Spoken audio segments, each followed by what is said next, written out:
Welcome, everybody, to another installment of David Green Real Estate on a Friday night live stream. My name's Kyle Ranke. I am the COO of the David Green team and the COO of Spartan League Mastermind. Hope everybody is doing well today. We got a lot that we're going to cover, but before we do that, do me a favor, drop some information in the chat box. Let us know where you're watching from tonight as people start to trickle in and hang out with us.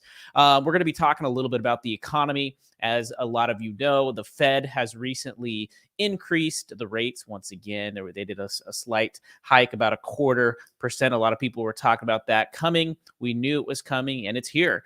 But in addition to that, we're also going to be talking a little bit about what that means for you, what that means for the economy, what that means for the future. We've got a couple videos we're going to be watching, maybe take some of your calls. But let's see who we got coming in to hang out with us this evening. Let's take a look here.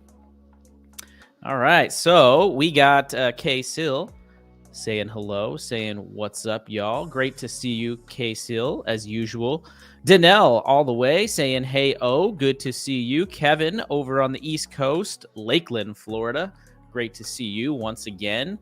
Tanya from Northwestern Michigan. That's funny. You've probably put that in there about 10 times yet. Earlier this week when we talked, I had to ask you where you were from. So I don't know why I forgot that. So my apologies on that. But yes, that's funny.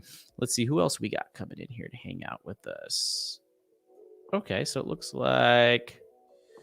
Oh, very nice. Okay, so we got Kevin saying, what's up from Bridgewater, Massachusetts. Great to see you.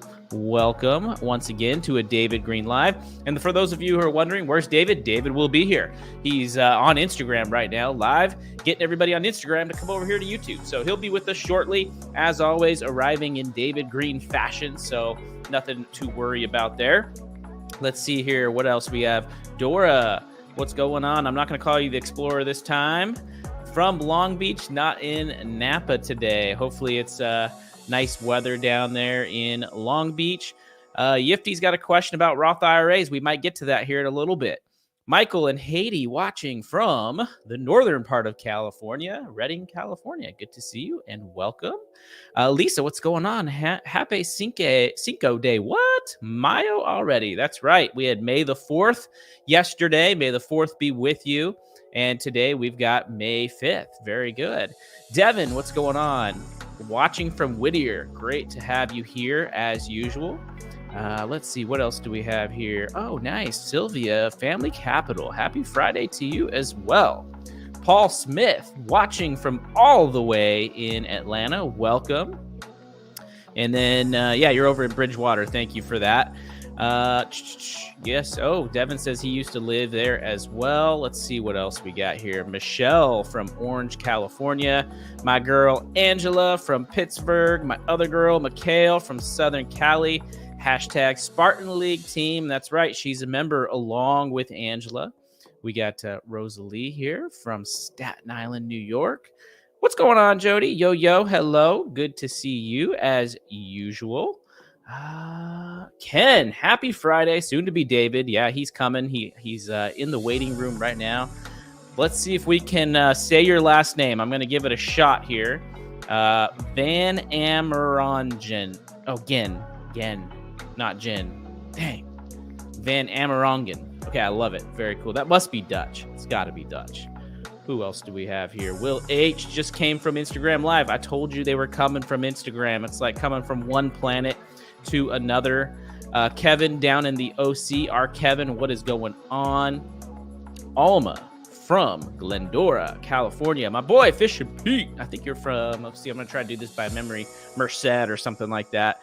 Here for another informative episode. We hope that it's an informative episode for you.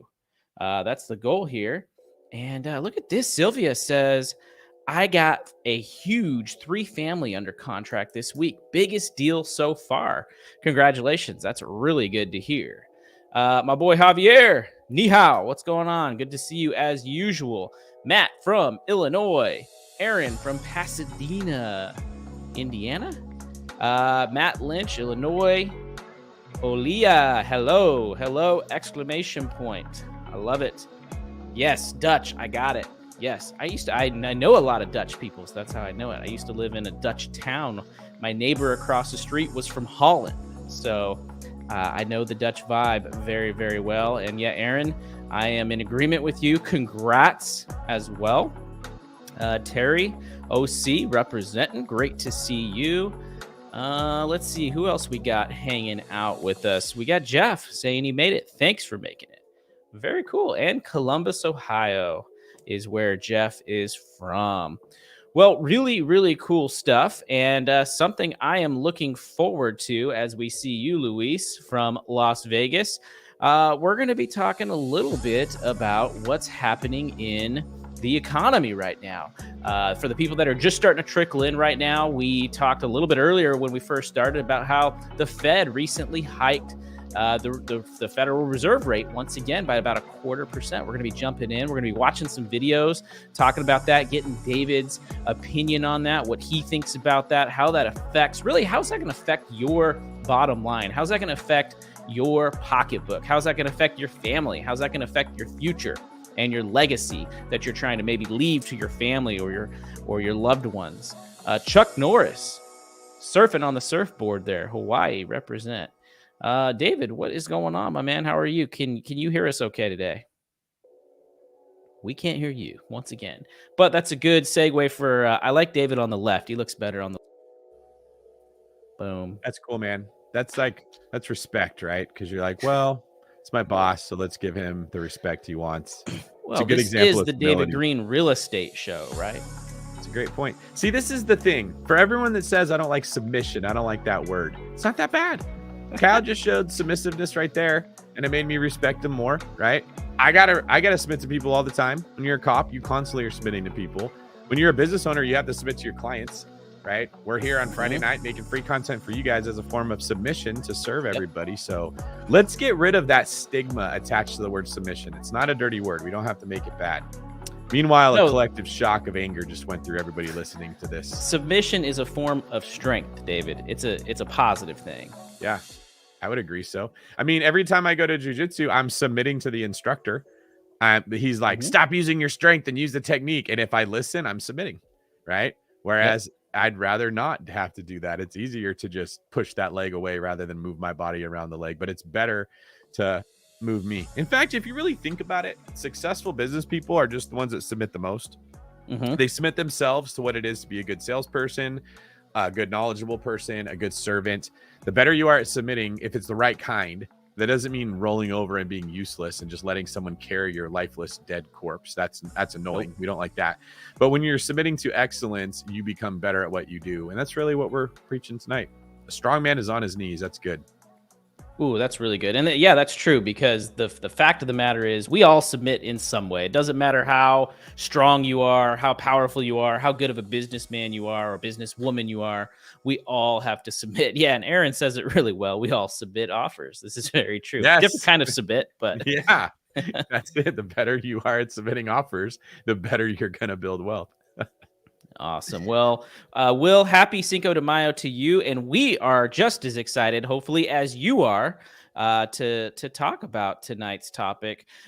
David, there's a lot of different things I want to talk about tonight. But before we do that, what I'm going to do is just let everybody know who's maybe new to the YouTube Live. This is something we do every Friday.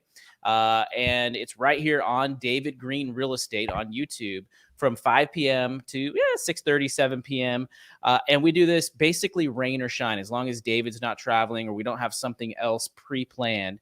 And we're talking about relevant real estate topics, relevant wealth building topics, relevant economic topics, right? What's happening today, not things that happened 6 weeks ago or 6 months ago. We want to talk about, because it seems like, especially right now in this 24-hour news cycle, things change all the time and they change very, very quickly. And so today we're going to be diving in. But for those of you that are new, do us a favor, hit that like button if you enjoy what you see. Make sure you subscribe to this and turn that notification bell on. But also, a lot of people don't know this, but this is actually a live call-in show. And so if you have a question, if you want to come in and ask a question related to today's topic, maybe about the economy. Maybe you just want to share a viewpoint or an opinion. Make sure you text the number below, 833, I always forget it, 777-0309, and basically send a text message. Give us your name and what you want to talk about, and we'll see if we can get you on here to chat specifically with David. Just a reminder, it's not necessarily an ask me anything type of thing. So the topic does have to somewhat relate to what we're talking about. So it can't be like, hey, should I refinance my property? Unless we're talking about refinances, that's totally okay. So we'll do our best to get you in here, and we'll make it for a really, really good conversation. So with that, David, how are things going in your world? I would say they're overall okay. Still been going to jujitsu, still been making it to the gym. Other things are very challenging. I mean, as we've talked about, this is the toughest market I've ever seen. Doesn't seem like there's any reason that's going to change anytime soon. Not much you can do about it though, right? Like one of the things that I tend to be a contrarian. So when everybody's investing here, I want to go invest over there. I don't like to follow the crowd. When everybody's doing one thing, I'm like, well, I don't want to go fight with everyone. How do I find something different? So I was thinking the other day that actually also applies to wealth building. When there's not a lot of opportunities to make money, when it's just hard to do this, it doesn't make any sense to put all your effort into building wealth. That's a better time to focus on health or relationships or direction you're going to take, what goals you're going to set, the kind of person you want to be. And then obviously when there's incredible economic opportunity, you're probably not going to spend as much time with that because you got to make hay when the sun shines. So a lot of the stuff I've been doing lately hasn't really been wealth building. And I think I might be happier than a lot of the people that are right now pounding their head against that brick wall, trying to find the deal, trying to find the cash flow, trying to find the opportunity when everybody else is. And they come here and they're just beat up and strung out and like desperate from trying so hard. And I just want to encourage those of you that are in a place like I just described. We're always open to deals. We're always looking for deals, but there's a difference between a dead out sprint and a sustainable jog. That sometimes in life you got to hit that sustainable jog. So I'd say I'm in one of those. What about you? Ooh, that's really good. I like how you mentioned that. I have one follow-up question though, Deke. So when you say you're not focusing on building wealth, what would you say you are focusing on right now? Health is more of a thing. Mm-hmm. My relationship with God. So just trying to break ties with identity that's formed from anything other than the fact that we're sons of his, which could be the platform of bigger pockets. That could be being known as somebody who does well in business. It could be the person who has all the answers and always seems to have it figured out. I'm making like a concerted effort to put myself in environments where no one knows who I am, and any advantages that I have from the blessings I have in life wouldn't apply. So jujitsu is an example of that. When you're training, no one knows who I am. First off, very few people would. And the people that do don't care. I don't have an advantage when I'm rolling with someone or drilling with someone in jujitsu that I would if I was going on a listing agreement against someone else. Right? You Google me, you Google an average agent, I'm going to get that deal. They're not. But that isn't the case in jujitsu. That isn't the case in different churches where people don't know who I am and they just need help with life. So it's obviously, when you're well known or you have an advantage in an industry, it's kind of like running downhill. And so I've been putting myself in positions where it feels like I'm running uphill. Probably be a better way to describe it. So you're like increasing the speed on the treadmill as you go up, so you can, or probably increasing the incline on the speed on the Yes. treadmill as well.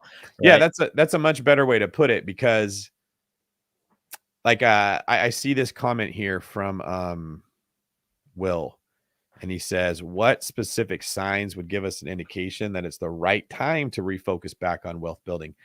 Right now, there's a lot of us running on a treadmill, but we don't know we're on a treadmill. We think we're actually making progress. So we're trying to buy property. We're trying to save money. Inflation is creates it to where in Pillars, I talk about how when you're in a high inflationary environment like this one, you're running up the down escalator. You can still get to the top, but it is 10 times as much work and it's 10 times slower. I've actually had to chase people at public transit areas that like suspects up escalators going down in all your gear and your boots, and it's not fun. It actually sucks. And that's what it feels like. So when you're on a treadmill and you know you're on a treadmill, the goal is not to get further. The goal is to make it harder. You want it to be at an incline. You want to make things more difficult. But when you're in an environment where you actually make progress, accumulating properties, making money, building your career, adding to a database, whatever it is you're doing that's actually valuable, you want to get off the treadmill.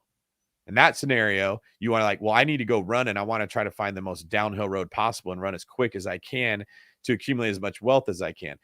Really, for the last 8 years, that's the message we've been pounding. Like, guys, you need to get out there and buy something. And there were always the excuses. But. There's always a but that scares everybody. Now I think everyone's on board. They're like, yeah, man, let's do this. And you're like, you waited till everybody else went. And now there's this massive competition for assets. So we could talk about that later today, kind of what I shared in the leadership meeting, if you think that's a good idea. Yeah. Why there's so much competition in real estate, what we can do about that. But that's what's been on my mind. I know you've been working out a lot. You've been eating really good. I mean, you're kind of in that same boat. You've been doing some counseling and like working on your relationship, and I think probably trying to be a better dad. Have you had any insight from those endeavors? Yeah, the funny thing is, so if what you know about me and some people know about me is I'm an insatiable learner. I love to learn. I think in like 2018, 2019, I read 100 books that year. I love to just consume information, good content.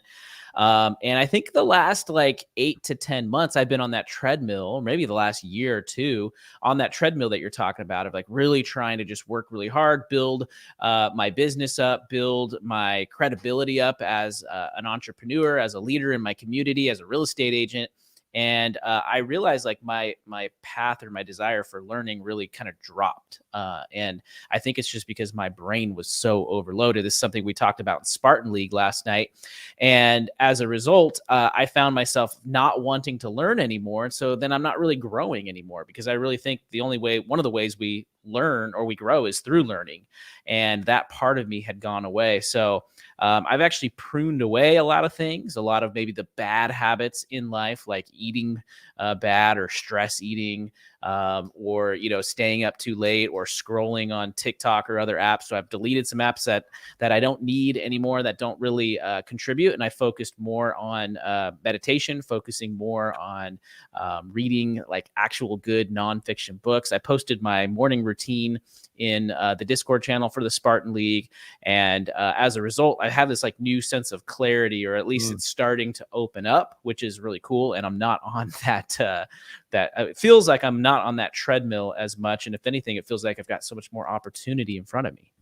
That clarity. I think about this all the time. When we say something like clarity, what do we mean? Right? Because like we don't always define things. When we say that's racist, well, that racism means something different to this person than it does to that person, or that's offensive. Like that's a subjective term. Telling someone who's overweight that they're unhealthy could be considered offensive from the sense of it hurts their feelings. It could also be considered offensive to not tell them that, because you're just encouraging them to die sooner. All right. How do you define the words that we throw around all the time? Clarity is a word that's hard to define, but I think what you're saying is you have a understanding of what needs to be done and a desire to do it. And you're starting with a small set of things that you want to focus on, that you're looking forward to doing. And then you will slowly add to that as you get more clarity. The opposite of that is confusion, when you're like, I have all of these things to do. They're not like clearly lined up dominoes. So you're jumping from one thing to the next. And that gives you that feeling of running on a treadmill, if I'm not mistaken.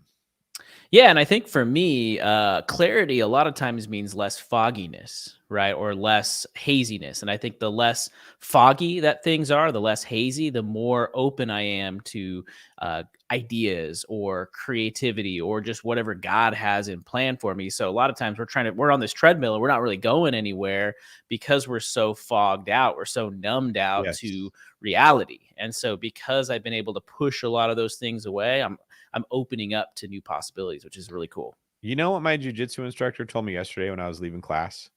Because it's been discouraging for me. Like I stopped for about 9 months when I just hit a depression. Life got really hard. Started going again about 4, maybe 5 weeks ago. And I was leaving. He's like, hey, really good job today. You're picking it up. And I was like, I needed to hear that, because that doesn't feel that way. Right. And he said, it feels like you're taking things slower. And I was like, that's an insult. You Yeah. just told me good job. Now you're telling me I'm taking things slower.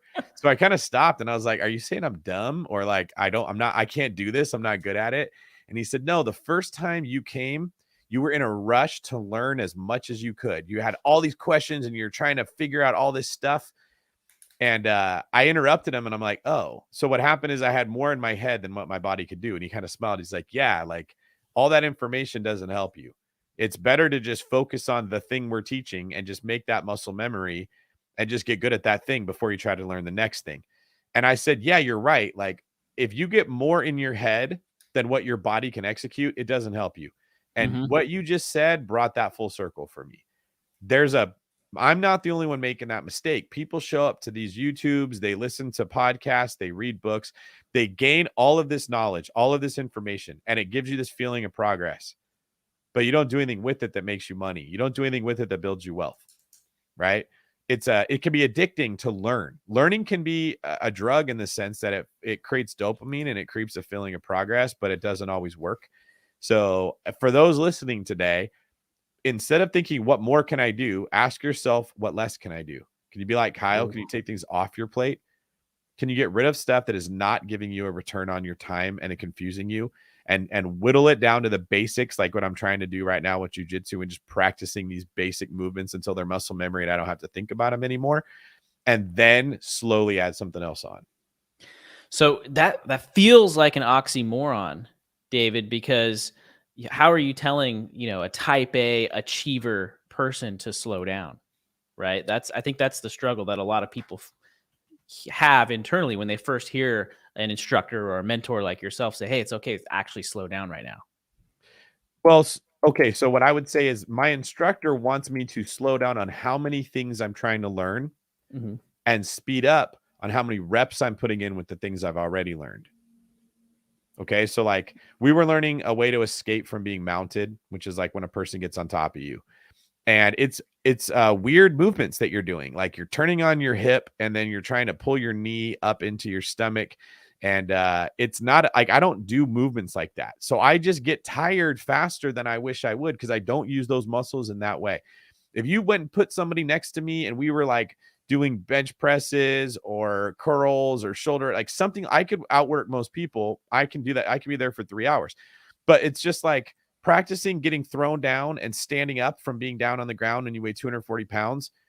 It gets tiring just standing up over and over and over. It's like that might, like Kyle, that might not wear you down, but that would wear me down, right? So it's very discouraging. Well, what he wants is for me just to practice standing up and getting off the mat. Go down, get up, go down, get up. Until that no longer makes me tired, now I will have more focus to put towards whatever the next thing I'm learning. If people are listening to this and they analyze a deal, they get a ROI because the calculator tells them, but they don't know why it worked or it didn't Mhm. work. Learning more information is probably not going to help you. You want to get the fundamentals down of why. Like I wouldn't run some of the deals you guys run when you're like, oh, look at this opportunity. And I could see the house and I could see the asset type and I could see the area. I'm like, I know it's not going to cash flow. I'm not even going to bother looking at it. Right.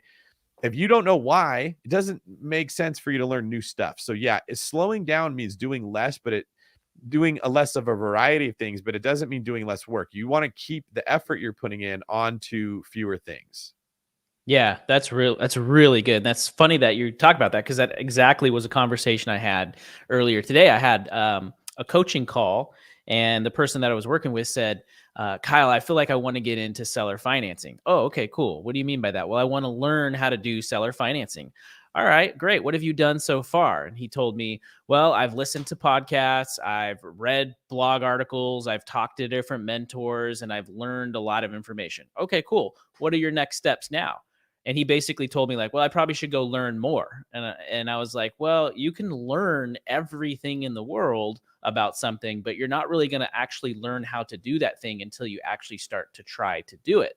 So I encouraged him to start getting on the phone and talking directly to sellers, because when you have those real experiences, you start doing those reps like you mentioned, that actually speeds up the learning by doing.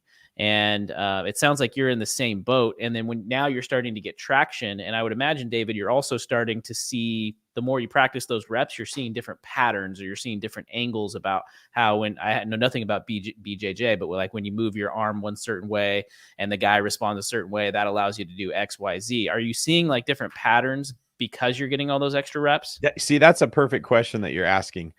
The instructor, when he was teaching in class before me, it was like the advanced class, was talking about how there was a technique they were learning that when someone first mounts you, you immediately do this. And he's like, when you're new and you're learning this, it feels like the window is super small. But the better you get, the better the window becomes. What he was saying is you recognize it and have more time to react because your brain is thinking quicker. Versus when you haven't seen it a lot, it feels like you have to move fast. That applies to real estate. The new person sees a deal, looks good, and they analyze it 7,000 times to make sure they didn't miss anything. And they don't realize they don't have to. Whereas I see it and I write an offer that minute and I know what to say to get it under contract with the agent that day. And then once I'm in contract, I slow down and I wait for the inspection report to come and I back out. They're like, oh, I can't believe it. I was going to write an offer, but someone else bought it. The window is much bigger for me than it is for that person who it's happening too quickly, right? So as I'm practicing some of these things, the first part is my brain has to think, what am I supposed to do? Turn on this hip, bring this knee forward, do the movement, right? There's Jimmy Weiscarver. He just got here. He is a either a blue or a So, purple Jimmy. belt, I believe, and the same place that I trained at. So he would understand this. As you do it more and more, I don't consciously think, here's what I'm supposed to do. Step 1, step 2, step 3. The muscle memory kicks in. It does it on its own, just like everything. Like when you and I are dribbling a basketball, we're not thinking about dribbling the basketball. When we're shooting, you're rarely thinking, put my elbow in, get in this stance. When you're learning it, you're like nose over knees, elbow in, this format. Once you've shot the ball a lot, it's like driving the car. You're not thinking about it. And so the difference would be when I don't have to think about the movement and then it's not exhausting to do it because my body is like adapting to it. Now I get more reps in. Now it becomes more of a muscle memory. At that point, I'm able to learn the information that I wanted to learn in the beginning, right? So the experienced guys will say things like, you want to try to escape from their legs until they put pressure on their legs, and then you want to escape from the top, the arms. I'm like, okay, I know that as a fact I'm supposed to do. It doesn't do me any good when I'm still trying to remember how to escape from the legs. When it becomes second nature, now you can pivot. You're like, okay, this guy's super heavy on the legs. Boom, let me grab the arm. The people who are good at this, they don't think, they just do that. As I'm getting the reps in, that's starting to become a possibility, to answer your question. And it's good for me to do that because I come on these lives and I teach people about real estate and I forget that it's not second nature to them like it is for me, right? I forget that this isn't something they've been doing as long as me, or they've looked at as many deals, or they've read psychological books. They're not seeing the same patterns that I'm seeing. So guys, as we're doing this today, feel free to ask questions if you want me to explain a concept because I skipped over it too quick. Yeah, you've got the curse of knowledge, and it we talked about that last night on the Spartan League Mastermind, because we were talking about Alex Hormozzi's concept of ignorance debt, right? Whenever we get into something new, we have ignorance debt. We all get into that new thing. For you, it's jujitsu. For somebody, it might be investing. For somebody else, it might be being a real estate agent or a loan officer, whatever. When you first get started, you are in debt, right? And the goal is to get out of that debt as fast as you can. And sometimes that can be through brute force, just working as many hours as you can, or practicing the same repetition, or just learning or going to things like this and being around other people to learn from them. And it's funny because I think anytime we start with ignorance debt, I don't know how you are, David, and I think I'm getting better at this. I approach it with, oh my gosh, I'm never going to be able to learn that thing. And I get like scared and I freeze and I procrastinate and I just do all the things. And I'm getting better because I think the more things I accomplish and master, the more I'm like, okay, I can get better at that. But it reminded me of like when you first started serving tables at Haps, you had gone from a smaller restaurant in a smaller town to like a really nice restaurant in a nice area. And I remember you calling me on the phone saying, I don't think I'm going to learn how to serve this wine or do all these It's different intimidating, things. man. I didn't Yeah. grow up around nice things. We were a very blue collar family, Hmm. like I made my money picking up dog poop in people's backyards and cutting their grass. And now you're at this point where you're expected to sell someone on an $800 bottle of wine and talk to people that know wine to explain it, and I don't even drink it. Yeah, and you went in with this, like, a massive amount of, like, ignorance debt. You didn't know that stuff, but you were able to figure it out and master it pretty quickly. Well, okay, and the key to that was submission, like we started off the live talking about. Mhm. Rather than and saying, "How do I make this restaurant work for me? How do I get them to pay me more? How do I manipulate them to give me the better tables or the better shifts?" I said, "What does the customer want?" The customer wants a waiter that can explain the wines. The customer wants a person that can make them feel good about spending $90 on a cut of steak. And this is like $2005, $2004 that we're Yeah. talking right now, right? These people had money, but they wanted you to make them feel good about spending it. So I would go Google things. I would like talk to other people that worked in the industry that were older. I would talk to the owners. I would talk to the sous chef and be like, what is the difference between a ribeye and a porterhouse? Like and then the more I learned about it, the better I could articulate it to someone. And then I would ask a bunch of questions about which of the sides would go better with this steak, or which wines fit with what thing, what kind of people like what kind of wines, and looking for patterns. Okay. If your desire is to serve someone else, it will naturally make you want to be good. And when you're good, success finds you. My tips went up. My average sales went up. Imagine if you, like, back then, this was funny because the first restaurant I worked at, you'd order a steak, but it came with a salad and a side, right? This one, you had to pay an extra $15 for the salad, which by today's is probably like $25. And you had to pay another $10 for the potato or whatever. And the appetizers were $30 or $40. So if you could just sell a little bit more of that, and then you could throw an $800 bottle of wine, a $400 bottle of wine, your ticket averages would go up. Now it's being measured. They can clearly see my sales are higher. I have an argument when I go say, I want a better section. It doesn't matter if they've worked here longer than me. I'm making the company more money. Danielle Allen, it was very much like a Ruth's Chris. That's in the comments there. Yeah, it wasn't that place, but same idea. And then I'm making more money. Now that's kind of, it's in the book Pillars. When you guys read that book, this story is in there. But it comes down to, like you were saying, Kyle, the heart, the attitude of wanting to serve other people, not serve yourself. And here's why I'm saying it, guys. Most people come to these lives, or they come to a real estate investing guru, and their heart is in the wrong place. They're just saying, I want you to show me the way around the obstacle. I don't want to have to learn how wine and steak work. So I just want to buy houses to not have to work anymore. And then they're frustrated, versus I want to learn how the thing works. And then your mind starts to see the patterns that are involved in the real estate. Aaron here said, holy crap, I think that's some of the wisest, smartest sales advice I've heard in my life. Well, thank you, Aaron. I didn't realize it was wisdom.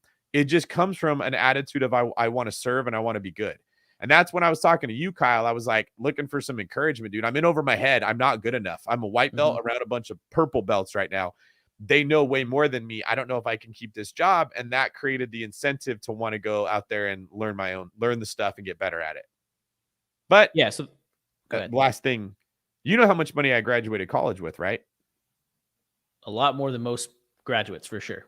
Yeah, so that mindset, just working in 2 restaurants while I was in college, okay? I basically worked 4 years. I went to college for 5 because I changed my major. But the last year I couldn't work because I was on crutches. I had surgery from an ankle injury from basketball.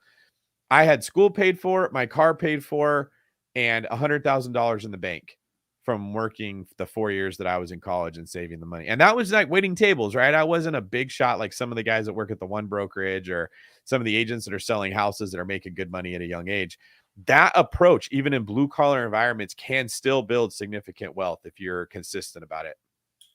Yeah. So the question is, like, what does this all mean? What does this have to do with real estate investing? What does this have to do with the housing market and the economy, right? It all combines to work together, right? David's talking about the skills, the mindset, the approach that he took to life, and that he's helped teach me and teach countless of our employees and staff members to be successful, let alone the huge bigger pockets community.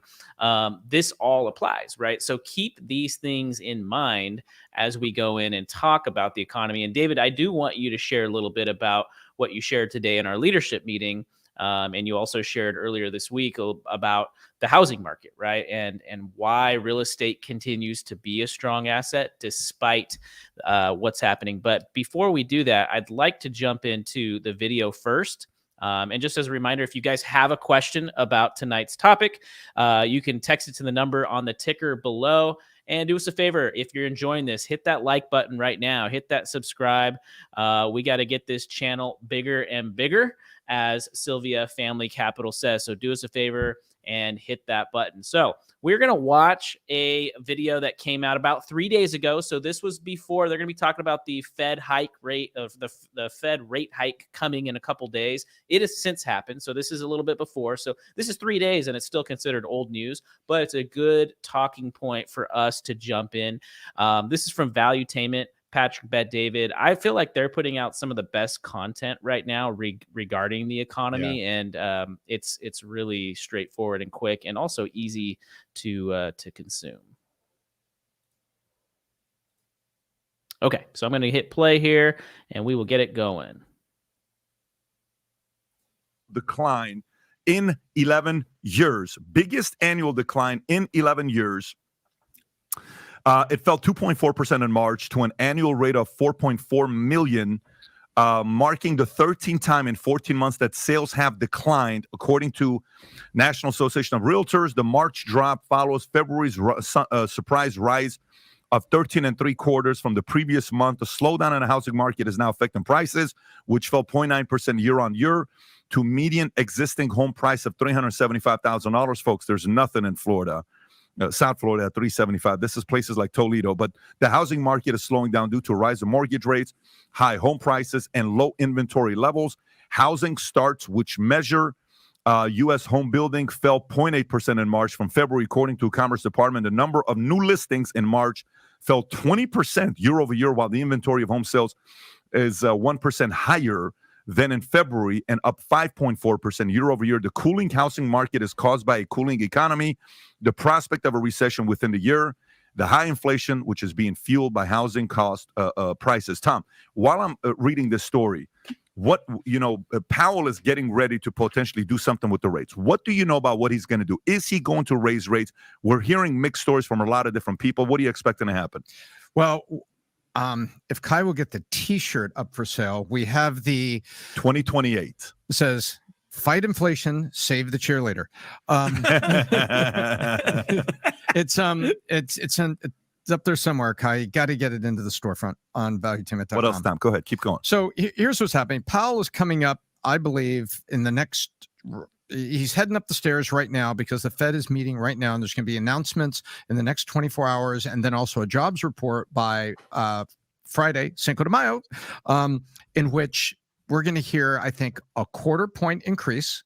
And then, but we're also going to hear him say that we believe we've turned the corner on things. And so there may not be further increases in June and in July. And maybe when we get toward the end of the year, probably November timeframe, maybe we can see the first rate decrease. So that is what interest rates are looking like right now, that maybe we're right there on the edge of it. Now, what does all this stuff mean on the home prices? Well, that means that interest rates are still high.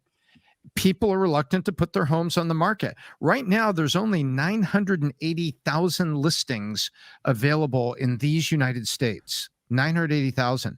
That is the lowest it's been in years. And that's resulting in what it says is home sales have fallen to an average of 4.4 million a year. There's about 100 million sellable homes in America. So they're saying only about 4.4 million of those will trade hands. In a strong year, it's usually about 10 million trade hands, like 1 in 10. So what do we have right now? People that have put their houses on the market, the price is still high and they're reluctant to drop it because no buyers are approaching. So there's no reason to drop it. No other houses are on the market. There's no competition on their block. There's no reason to drop the price. So low inventory gives consumers few choices and prices aren't dropping. And even if they could afford it, the interest rates on the mortgages are too high, meaning very few transactions happen, and that's what they were talking about here is U.S. home sales fell. That's not home prices, folks. That's a number of transactions. So your friend who's a realtor, less work. Your friend who's a mortgage broker, less work.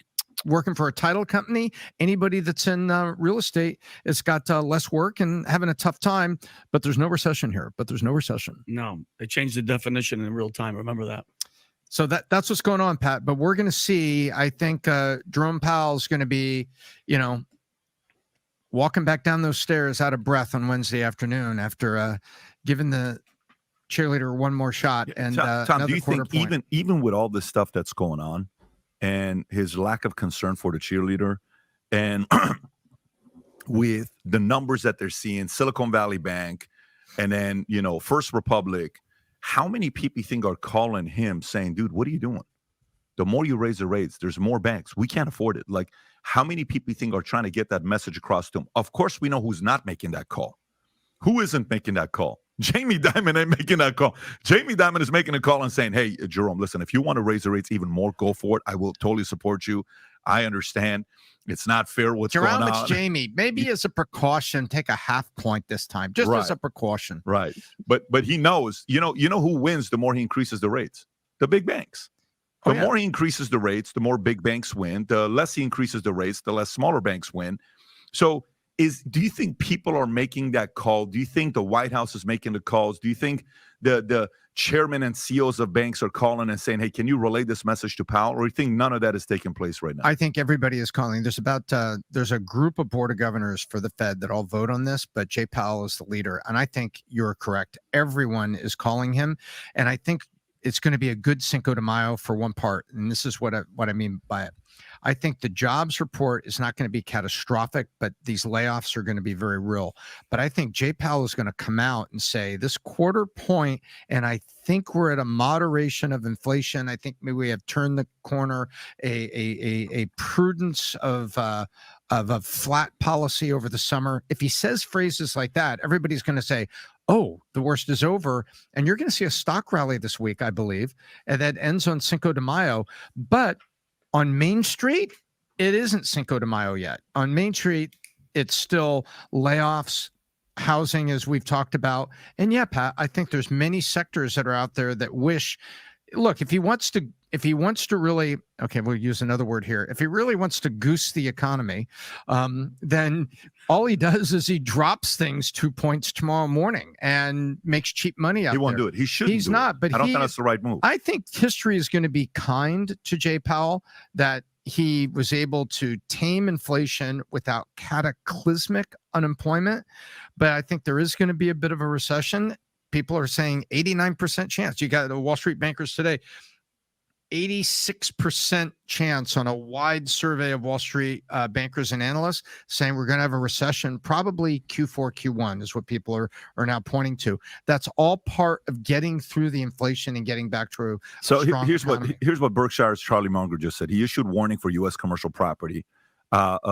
Charlie Munger has issued a warning about the U.S. commercial property market, saying that the banks are full of bad loans as property prices fall. Munger noted that banks were already pulling back from lending to commercial developers and that there are a lot of troubled office buildings and shopping centers, saying there's a lot of agony out there. Munger also said that the Berkshire Hathaway had supported troubled U.S. banks in the past and that it is not that damn easy to run a bank intelligently. There are a lot of temptations to do the wrong thing, which a lot of people have done that. There's a $300 million building story that was going out there in San Francisco. If you can pull up the picture here, it's a fire sale, $300 million building in San Francisco, office tower, mostly empty, open to offers. But look at that. This is on California Street. And you've been to San Francisco. It's the perfect location. Yep. If you can get past the needles and the feces, it's on California Street. And the lobby's beautiful, but just outside the lobby, there's a little bit of a funk, little smell. But, if you get past that this smell, is actually a great building in what has been historically a great commercial address. Tom, this was worth $300 million in 2019. It's a 22-story building and is expected to sell $60 million. What? Guys, from $300 million. This is Wall Street Journal story. Is expected to sell for $60 million. Cream of the crop, San Francisco. Do you know they're expecting anywhere between $1.5 trillion to $3 trillion, high low of defaults in commercial real estate, because they're about to be called with the new rates. They're not going to be able to make a lot of these payments. So Class A, and right now the biggest building in Fort Lauderdale, I want to look at it this week to see if there's any interest of wanting to buy it. It's the biggest building in Fort Lauderdale. How many square feet is it? We looked at it. It's a 400,000 square feet. Yeah, it's mammoth. We're talking multiple partner companies we could have in there. We're talking campus. It's huge. It's massive. 400,000 square foot building. You've seen this building. It's off of Federal. Okay. And who's renting nowadays? Commercial real estate, Class A.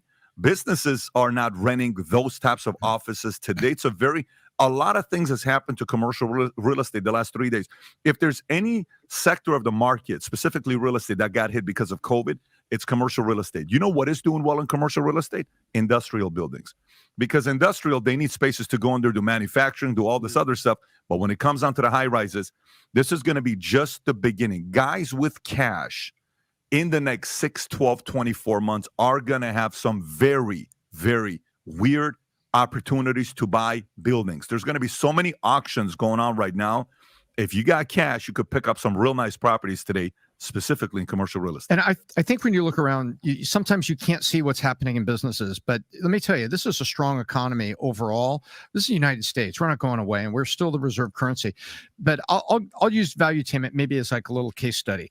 People can't see what we're doing. I mean, what we're building, the company we're building here, and what we're looking for in terms of space, we're running these conferences. We got the conference team. We got the ad team. We've got the media team.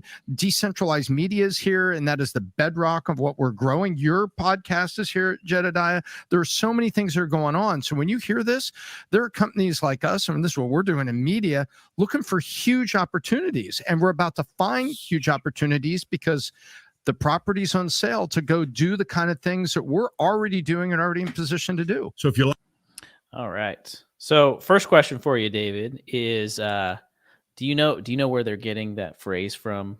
Fight inflation, save the cheerleader. Yes, it was like a past episode, right, where they were talking. Remind me what it was. Well, I think they're getting it from an old TV show. Do you know what TV show that came from? Oh no, I don't. It was Heroes. Okay. Can you explain the reference? Yeah. So in the TV show Heroes, I don't know, it was like back in like 2007 or 8 or something. So it was a long time ago. It was about all these superheroes or whatever, people that were finding out that they were superheroes. And one of the guys was basically given like a prophecy or something. And the guy told him like, save the cheerleader, save the world. And like it basically, he had to he saw a cheerleader and he had to save her. It was that girl Hayden Pantier or whatever her name is, right. And he saved her, and then like it led to a bunch of other things. Not what I thought. They had a previous episode with Adam from that show who was making a borderline inappropriate comment about, it had something to do with like beating down inflation, and he made it to sound like you took the cheerleader in the back room and you were like, it was like a sexual connotation. I thought that's where what they were getting that from. But no, that was not the callback. Yes, exactly. It's in a good job. That's a good thing. You do remember those things very well. And Chris Figueroa notices it. He says yes with a bunch of S's. You are so right. See, that's good. I love it. Yeah, and people, we got a couple Heroes fans in here. That means you're dating yourself for sure. Because there's probably some younger Gen Z people who are like, I have no idea what that is. So good video, actually. I really liked it. A couple different things we can talk about. We can talk about the decrease in inventory. We're seeing it everywhere. We're seeing it nationwide, but I'm also seeing it here on the David Green team. I'm seeing it here in my local market, Sacramento. I know a lot of the other agents are seeing it. That's affecting people on a micro level, but it's also affecting things on a macro level. I think this might be a really good opportunity to maybe talk a little bit about inventory, but also for you to share a little bit about your thoughts on just real estate in general, as it's in the shade of what these guys are talking about. Well, these guys are really good. I love that podcast. I listened to this one. I listened to almost all their podcasts. I think it's really good stuff, but they are not real estate experts. Patrick frequently says things that sound intelligent, but if you hold it under a microscope, it's not exactly accurate when it comes to real estate, which is okay. That does not mean he's a heretic. It does not mean he's a false teacher. It does not mean he's an idiot or a bad guy. I'm sure I mentioned things about other industries that I'm like in the right ballpark, but I'm not exactly right on it. So He's like that with real estate. They will frequently talk about rates going up, foreclosures are going to happen, you're going to have a crash. They mentioned this $300 building that's now selling for $60 million. And it can easily give the opinion or the impression that real estate is hurting. So you get all the buyers that come to the David Green team, or they get approved with the one brokerage, and they're like, I'm pre-approved, but I don't want to write a competitive offer. I'm waiting for the crash. I'm waiting for the crash. I'm waiting for the crash. And then they hear this, and it confirms, well, that building is 300 million. Wait for 60 million. I'm going to wait for that $300,000 house to hit 60,000. Kyle, I'm sure you have buyers that are struggling with this. We hear about it all the time. The problem is that particular asset is a property nobody would want to buy. It's not a great opportunity. If you wait, you're going to get a property at 20% of what it's worth. That's in a city where people don't want to go to work. The commercial element of San Francisco is getting slaughtered right now, not the same as the residential. And it is an asset type, which is office, where there is not a lot of demand.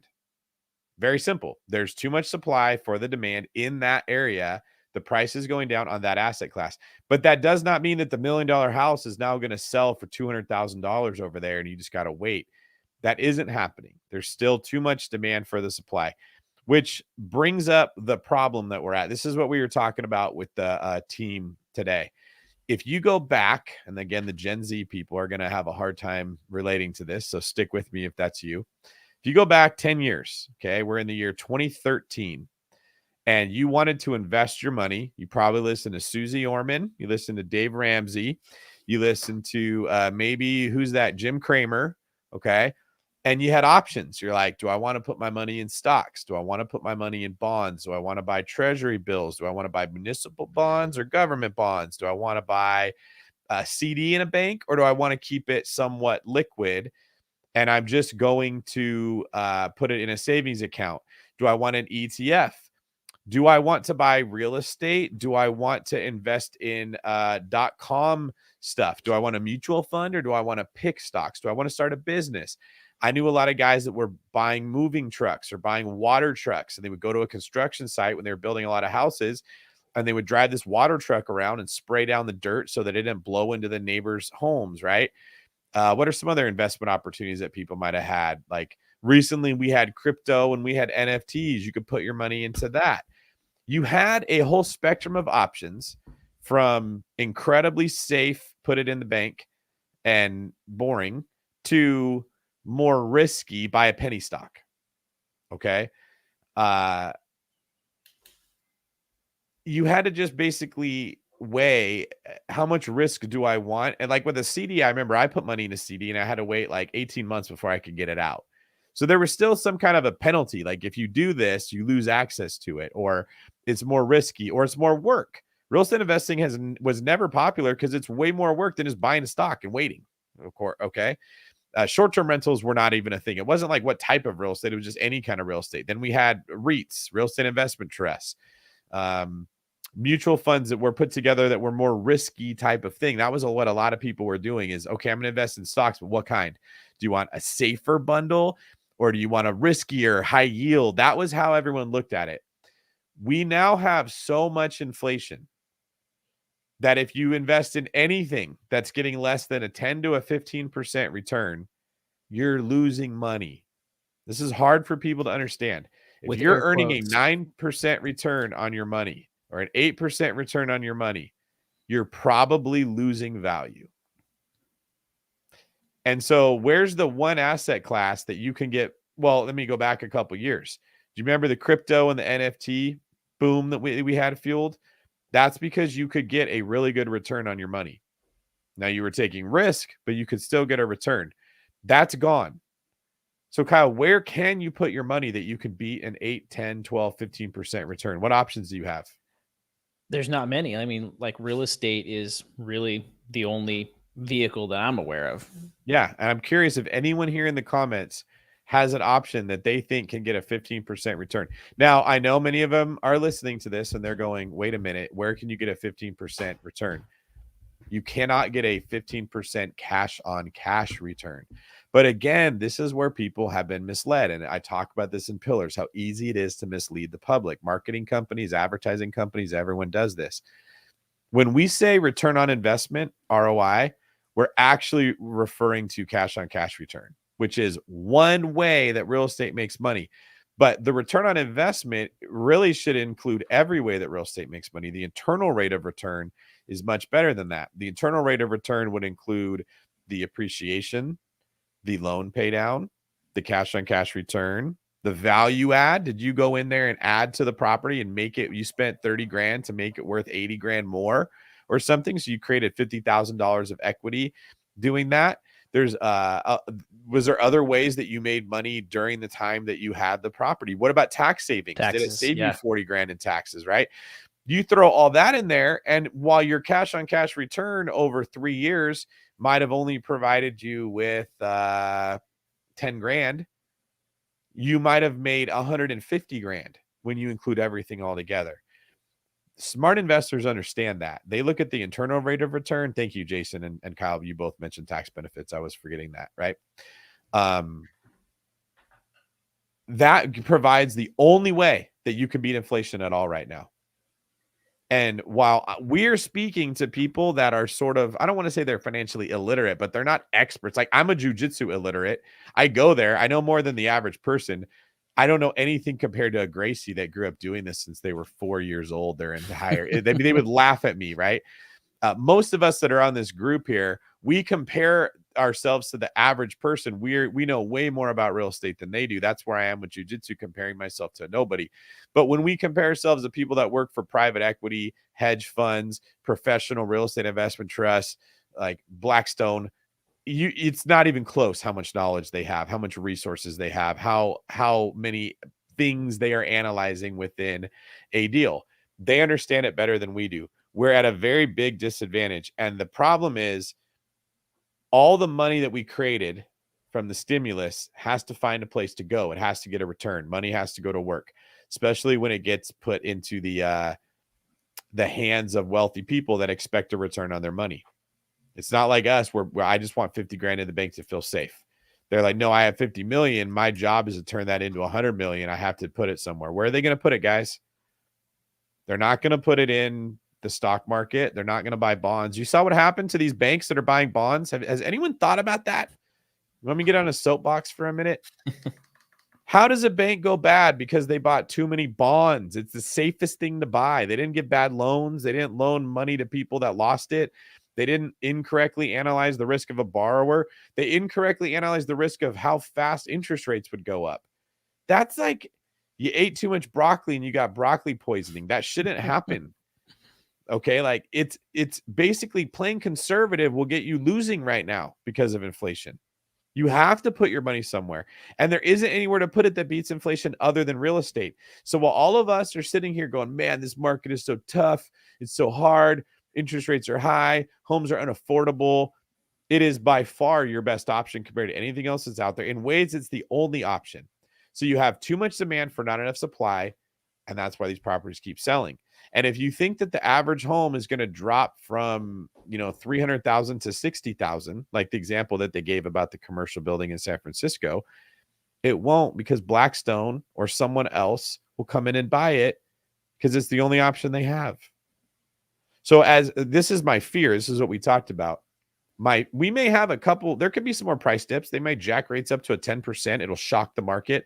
Prices will come down some. That could happen. Okay. So don't hear this. And if you see a price dip, go, David was wrong. He lied. It's not going to be like a sustainable 20-year thing. My fear is that only wealthy people will be able to buy real estate that we have created through all this inflation, quantitative easing, stimulus, knowledge about real estate investing that's out there that everyone can see now. That if you're the average blue collar person that frames houses or is a teacher or is a receptionist at a hospital, you used to be able to work hard for 4 or 5 years, grind away, save your money, put a down payment on a house, and you weren't going to be a millionaire, but you could set your family up to be financially safe because you could control your housing. Your rent wasn't going to keep getting jacked up on you every year for the next 40 years, right? And you could build equity that you could convert into other properties later in life when you're more financially stable. Now that may be going away. And I'm not proud of that. I'm not condoning it. I'm not saying this is great. I'm one of the rich people. I get to buy all the real estate. That's not what I'm saying. This is heartbreaking to me. But I need to spread the message because there's still people that are out there saying, I'm waiting for the market to crash. I'm waiting for the market to crash. Kyle, how long have you been in real estate for? About 5 years. Okay. And how long have you been hearing people say the market's going to crash? All 5 years. And when has it crashed? Hasn't. No. In fact, we had a little slowdown when rates jumped from the 4s to the 7s and prices, like homes that were being priced way too high, just got brought back down to being priced reasonably. And everyone was like, this is the crash. I'm not buying. I'm waiting. I'm waiting. I'm waiting. Do you remember that little window, Kyle? Where'd that go? It's gone. Yeah, it's already gone. Yeah. Rates went from 7 to 6s. And Steven wrote an offer on a house that has 19 offers in the Bay Area. 19 people all thought they had a chance to get that one house. Kyle, you had a opportunity for your client to get a property, and they just wanted to test the waters a little bit, right? Like, let me just see, maybe I could get it for less. What happened on that one? Yeah, same thing. I mean, they put my buyers put an offer in for $65,000 above list price, which is Sacramento. It's not the Bay Area, so that's a pretty strong offer. List price? What was it? It was listed at $599, so not the highest price like point. 12 to 15%. That's a lot. Yeah, and got 13 offers this property, and my buyer's offer wasn't even in the top 4. Didn't even get countered because it still wasn't good enough compared to the other offers. Yeah, and you had a condo that was like in the 300s, and you had a chance to get it before it hit the market, but the buyer's like, I think I can get it for less. And then it hits the market and it gets so many offers, you had to pay like almost 10% over list price to get like another 30 grand or something, right? Yeah, and still didn't get that one because it was so competitive even then. And these are not for like the best investment properties, okay? If it's true that we're going to have a crash, why are all these people buying real estate right now? It's just something to think about. Like Will here, I like his comment. He says, speaking facts. So if I'm understanding correctly, we should be working with urgency to position ourselves to snatch up as much real estate as possible because the window is closing. I want to say yes. However, there's some risk in that, right? You don't like buy everything and then you buy bad deals and it goes down in value. You can't sell it, or it doesn't cash flow, so you can't keep up. Okay. So if we have to buy real estate, but buying real estate is risky, what do you do? What would you think, Kyle? Say that last part again. We have to buy real estate if what I'm saying is accurate, but buying a lot of real estate is also risky. What can you do there? Is it a decision of just don't buy real estate or buy a lot of it and you just hope that you gambled on the right angle, or is there something you could do? Oh, it's in between it, right? It's exactly what we talked about and started this thing off. It's very much like John Wooden used to teach when he coached, right? Be quick, but don't hurry. Right? Learn the information, take the action items, get yourself surrounded around people that mentors, people that can help you. But you can't just sit on the sideline, but you can't be way too impulsive either. Let's say that Kyle and I are in a basketball game and we're behind. So there's urgency, like what Will just said. And we got to score 4 points and there's only 27 seconds on the clock. Okay. Maybe make it 5 points. There's a 24-second shot clock. So we got to come down and get a shot up really quick so that the other team gets the ball and we got to hope they miss or get a stop and score again. Fair? Do we want to is it ideal to get a shot in 3 to 5 seconds? No, but we have to in this situation because there's urgency, right? So one way to look at it would be to say, well, got to take a quick shot. Nothing you can do about it. It's going to be riskier because we're more likely to miss it. Just hope for the best. But what can you do to mitigate risk? If I know we're going to run this play, Kyle's going to get a quick 3. Rather than me doing what I normally do, which is like me maybe try to get open or watch what he's doing or wish him luck, maybe I try to get position offensively to get the rebound if he misses. Maybe I start ahead of time knowing we're going to get a quick shot up. So how do I get to the right spot that I'm more likely to get the rebound? I'm taking some risk out of the equation. I'm mitigating it. Okay. When it comes to if the answer is we have to buy real estate before it's too late, which I'm not trying to scare you guys, but and the window's not closed, it is closing. Okay. What can you do to mitigate that risk? Can you save more of your money? Can you make more money at work? Can you keep working? Like, I got to buy real estate, but if I do that, I might end up in trouble because it's not cash flowing, or it's not cash flowing really strong. But if I make an extra 10 grand a month more than what I need, or 5 grand a month more than what I need, and I save it, doesn't that take away the risk of foreclosure, Kyle? Big time. Huge. And that kind of comes full circle with the advice that we give every single Friday. This is not the time to quit your job. This is not the time to spend money on dumb things like cars. This is the time to take advantage of your opportunity to make money, to take advantage of those overtime hours, to not go take a vacation across the world to stay in the Maldives, right? To take a vacation, a staycation, and go hiking with your wife and have a picnic at the top of the hill and make a memory that way, not dropping $6,500 to go to Disneyland or something like that. If you don't take action, you get left behind. But if you take too much action, you can lose it all. So you have to take a lot of action and then hedge your bet by living frugally, which is why I keep saying the same stuff. I just know it's not what everybody wants to hear. That's not sexy. That's not, I can buy real estate and quit my job. I can buy real estate and I can be a baller. I can buy real estate and I can buy a Benz. Yeah, that maybe was the case 8 years ago, 10 years ago. Not the case right now. So that's the advice that we're giving when we talk about this. If you're waiting for the crash, the only thing that's going to cause a crash is something that would make you not want to buy real estate also.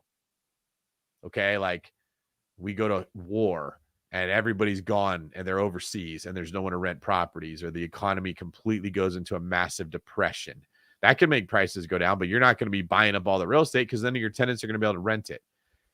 There's nothing reasonable that's showing us that we're going to see a crash. Yeah, and like exactly, I've got a handful of buyers that they've been sitting on the sideline for over a year and a half, some of them even 2 years, and they haven't invested the cash that they've been sitting on, and so that thing that's just basically bleeding out and dying to inflation. So you have to make sure you take and doesn't mean you have to take action in a specific market, but do something with that money, right? Don't let it just sit there and get eaten up by inflation either. Well, the people that were sitting on money 2 years ago, waiting for the market to crash, have prices gone down since then? No. Where have they gone? Nothing but up. I mean, they took a slight dip. That's what our next video is about. But compared to the 2-year appreciation overall, they haven't dipped. So they went up. And then what did interest rates do? They went up. So not only did prices go up, but affordability went down because rates went up also. Mm-hmm. So they lost out on equity and they lost out on affordability, and they still got to go buy the house, but they got to pay more for it at a worse interest rate. And their rent has gone up over the last 2 years. They got nothing for. The clock got started that much slower building equity by paying off their, there isn't anything to be happy about by waiting. Now, this does not mean go pay ridiculous prices for bad real estate, but what I'm describing is risk mitigation. This is another reason that you'll hear me saying all the time, buy in the right areas. When the market has crashed, 2010, it's okay to go buy. For Kyle and I, that would be like Stockton. Okay, like Oakland, areas that are known for having worse crime, worse school scores, lower wages, areas you typically don't want to invest in. If the market has crashed, you can invest there because there's nowhere for it to go but up. So you don't want to hold it long term, but I call it in the pillars. I talk about different real estate investing strategies. This one's called ride the elevator. You get on the elevator at the bottom, it's got nowhere to go but up. So you wait. When the property becomes a pain in your butt, you don't want to own it. The tenant base is tough. Well, it's gained in appreciation a couple $100,000. You could sell it and you made money that way. You can't buy in those areas at the top of the market. It feels safer. It's the opposite. Because when the market goes down, the worst areas get hit the hardest. If you're going to be investing in a market like what we think could be near the top, but it doesn't look like it's going down anytime soon, you want to buy in Folsom. That's like the area that Kyle's in. You want to buy in Granite Bay. You want to buy in the El Dorado Hills. If you're in the East Bay area, you want to buy in Walnut Creek, Pleasant Hill. You want to buy in the areas that are more likely to hold their value. Constricted supply, great demographics. Is it harder to get a good deal? Yes, but you're paying more for defense. You're paying more for security. You're paying more to have less risk. That's what the goal is. And you don't even think about risk when you're just looking at cash flow. You miss all of it. So again, it's risk mitigation. This is a tough market. I don't know where it's going to go. So if I'm going to buy something, I'm going to buy the best stuff. I'm going to buy defensively. I'm going to buy something that's going to hold its value in case the market does turn around. All right, we can get to the next video here. Cool. Let's do it.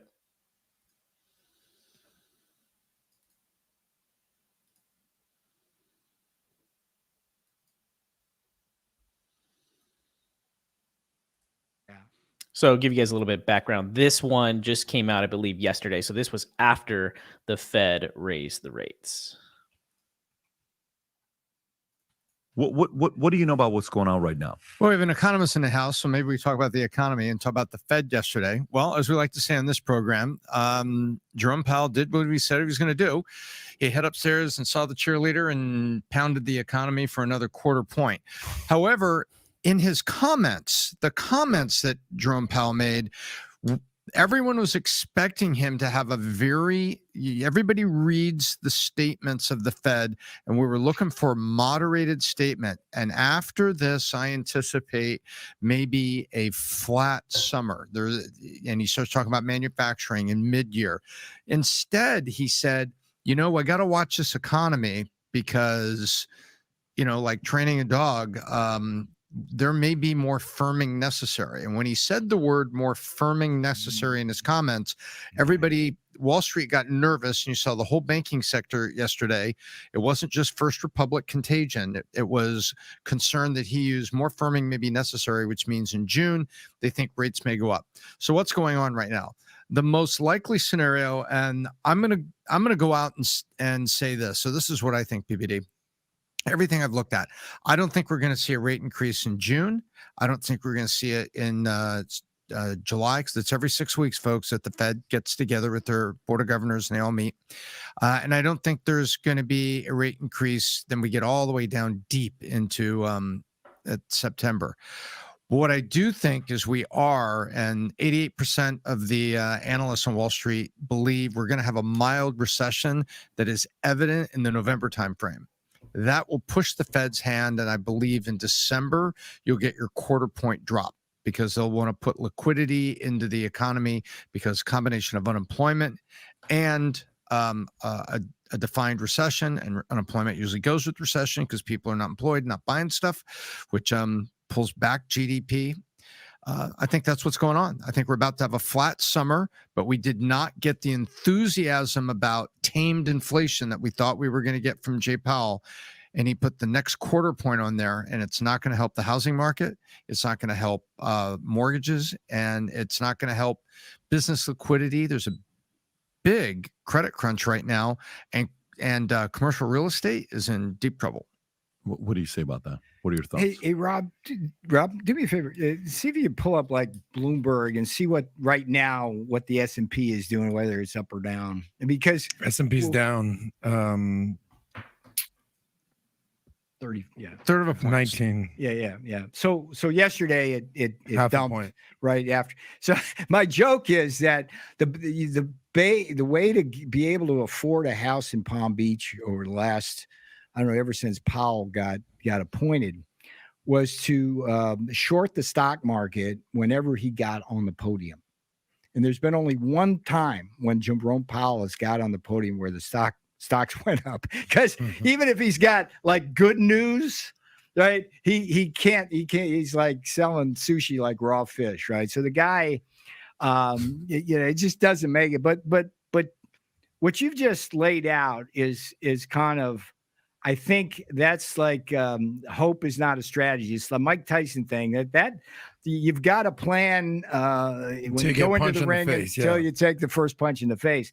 And we got punches coming at us. So here's the one thing I can tell your viewers here. It's like when you're in a stagflation world like we are, which is simultaneous recession and inflation, that's not normal. You usually have one or the other. And when you have that kind of macroeconomic condition, Keynesian policy tools do not work. So if the Fed tries to restrain inflation by raising interest rates like it's doing, it's going to trigger a worse recession. If it relents, like you're saying, down the road by cutting rates or stopping, it's going to exacerbate the inflation. And so the Fed is a one-trick pony. You can't use expansionary and contractionary fiscal policy to control stagflation.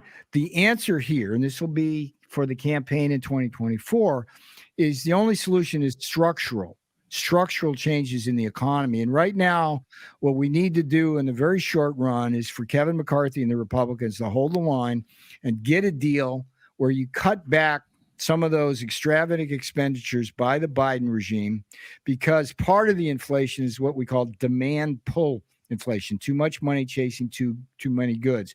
That would be a good step. And the other kind of inflation you have is cost push, right? It's the worst kind of inflation, and that's the food and energy type inflation. And that's where you need the structural solution. So you watch President Trump, he is going to run on the restoration of strategic full spectrum energy dominance so that we can go back to where we were, which was the incredible position of being the number one petroleum producer in the world and a net exporter, determining the price of oil in world markets rather than what we are now, where Biden has ceded that not just to Saudi Arabia, but to Russia. I wrote a Substack about this. This kind of stuff I do. It's like right now, Putin needs $100 a barrel of oil to fund his war machine. Saudis need $85 a barrel to fund their social welfare bribery machine. What they do, the Saudi deal is they pay off the people there from throwing them out at knife point by giving them a bunch of government services, right?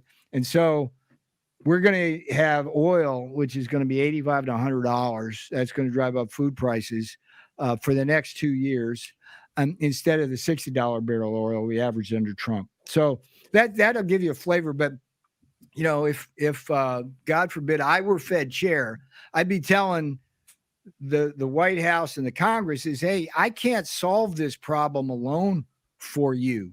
You need to take the appropriate steps. I'm raising rates to control inflation, and Congress and Joe, you're passing massive spending bills, which we don't need, which you're pushing inflation out of control. Yes, sir.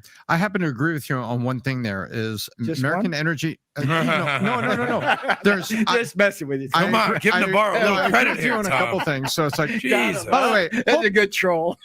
oh, Well played, thank you very Peter much. Navarro. And I was about to be nice to you. On energy independence. Yeah. And in this room, Yes. all of us in this room are all about drill, baby, drill. Yes. And because what you can do in Anwar, what you can do in Permian Basin, and we all know you were speaking about the economic viability cost per barrel. Yeah. We all know what happens at $60 a barrel. Below $60 a barrel, we can't do anything in North Dakota with the shale Right. Yeah. because we have like a $55 extraction cost. Although we're getting better. That's right. Moving target. It's come Yeah. down, but Yeah, I take your point. by the way, us in Canada with the Yeah. Alberta sands, Yeah. that's why the Saudis 6 years ago artificially Yeah, cratered I know. it down to Yeah, 45. yeah, and They wanted to keep it below the extraction capability of the Alberta shale and the and Trump got all over him for that. correct. Yeah. So number one, energy independence. You're correct. So in other words, for people who are paying attention here, drilling is good. Sensible drilling is good. Sensible drilling makes you independent of other people because you can take the oil that we have here first. And second of all, over stimulus, when you're talking about demand pull, that's what people don't seem to understand.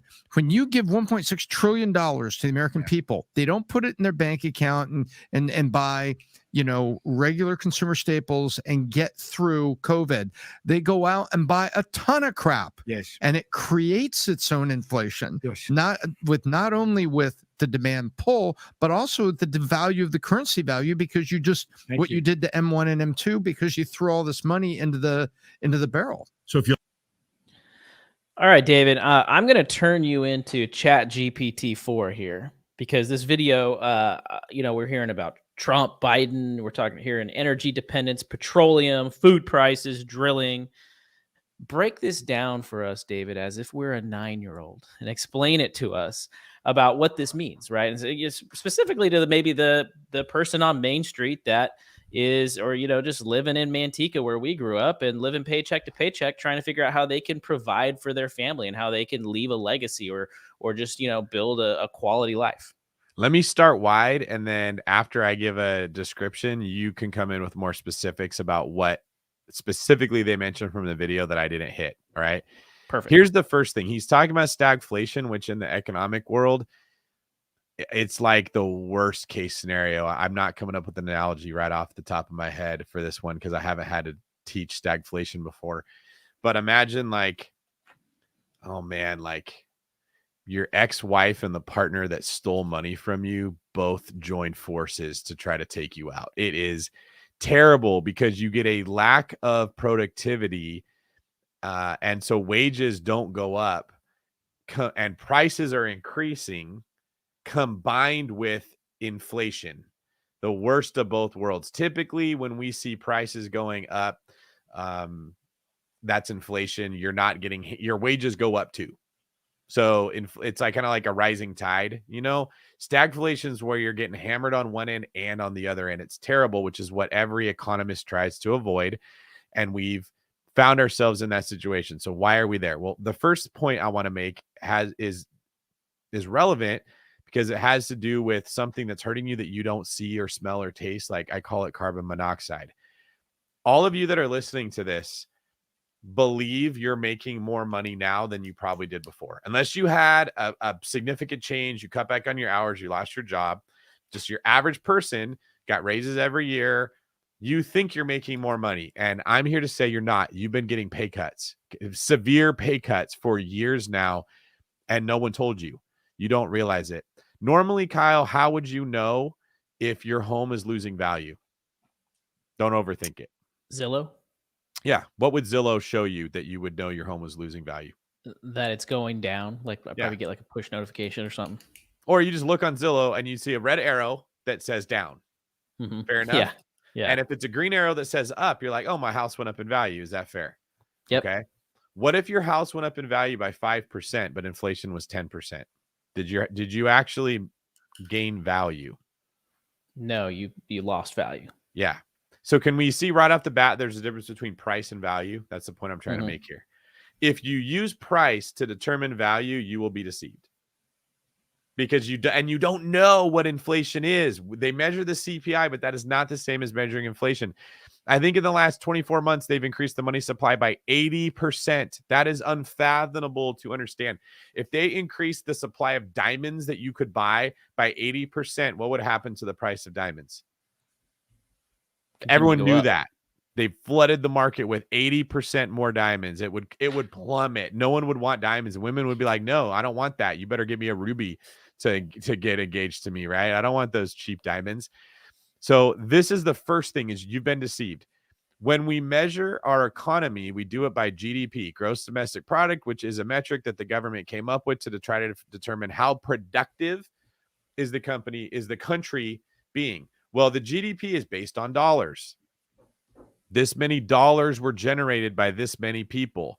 When a real estate agent sells a house, when a company sells shoes, when somebody sells a car, like they're measuring all of that in dollars. All right. Well, what if we've had a 30% inflation rate over 5 years, which is actually, it's only 6% a year. That doesn't sound so bad, right? What if inflation's really been 20% a year? That's 100% inflation rate. Okay. So let's say the GDP has gone up by 5%. So they're like, we're not in a recession. The GDP went up, but really inflation was at 100%. You're in a massive recession right now. You don't feel it because they've tricked you. They've hoodwinked you with this inflation that your money's losing value, but it's like carbon monoxide because you don't see the Zillow arrow pointing down. In order for us to have a recession, technically you need 2 quarters in a row where GDP doesn't grow. Well, they're telling us GDP is growing, but it's not. It only looks like that because of inflation. It's cheating. It's like I didn't sell more diamonds, but I was able to get more for the diamonds because they're worthless. So now, like, I don't know. That's probably not the best analogy, but we're being tricked. They're describing problems in an economy. It's not good. America is not a healthy economy. Okay. It's like we're the equivalent of someone in West Virginia that's been drinking Mountain Dew for 4 days in a row, hasn't gone to sleep, high on sugar, like terrible, terrible, terrible. If you did blood work on us, we'd look really bad, but on the outside, we look okay. That's the first thing describing. Okay. So based on that, what do you think I missed from what they were saying? I don't think you missed anything. I think you explained it really well in the sense that stagflation is like you said, it's like you're in this really bad. You're getting hit twice, right? It's like driving a car with a flat tire in a sense, right? Where you're not going to go anywhere, and you think you get this like false sense that you're making progress. So my question for you is, with that information, right? We talked about it a little bit earlier about the things that people can do, but how do we explain this to the people in our family? It's almost like this gospel or this message that we have to share with other people for them to be aware of it. Part of it is ignorance is angry when the truth comes out. Everybody has to understand that. Okay. When you go tell the West Virginian who's been drinking nothing but Mountain Dew and sleeping 2 hours a night and they're wired, like, hey, you got a problem. They argue because they don't feel like they have a problem. They feel great. They're on the sugar rush. Okay. Like, has anybody ever here known a 19-year-old who thought they had the world figured out and you couldn't tell them nothing? What happens when you go try to tell that person you're not as cool as you think you are? I know you were the man in high school and now you're 19 and you're dating these cute high school girls that think you're so great. Your ego's getting puffed up huge. But like, brother, you work at a movie theater and you're not going to college. Your life ain't going to look so good when you're 29 or 39 in this situation. Okay. Yeah. Like, that is the truth. That is what they need to hear. But their emotional response is anger. You're the bad guy. Why are you telling me this? If you read the Bible, it often talks about the prophets. God would send a prophet to tell a generation, you're bad. You're bad people. You're doing bad things. You're murdering your babies and sacrificing them to gods. You're evil in your hearts. You're trying to take advantage of people. You're ripping people off. You're murdering innocent people or immigrants and you think I don't see, but I see. I'm sending a prophet to tell you to stop. Well, they always got mad at the prophet. You guys know that phrase, don't hate the messenger. That's a thing in human nature. We get mad at the person delivering the bad news, or we just don't go near it at all. So here's what you guys are here on a Friday night listening to Kyle and I try to sound the alarm about what you should be concerned about. Your family members are out drinking on a Friday night or having fun as if life is going to be great forever. They're going to resist this information. That's the first thing. I think some of you might not want to hear this. You're like, man, I showed up so you would tell me how to buy real estate with no or low money down. Now you're telling me I got to work harder. I got to work more hours. That's not the dream that I wanted. Yeah.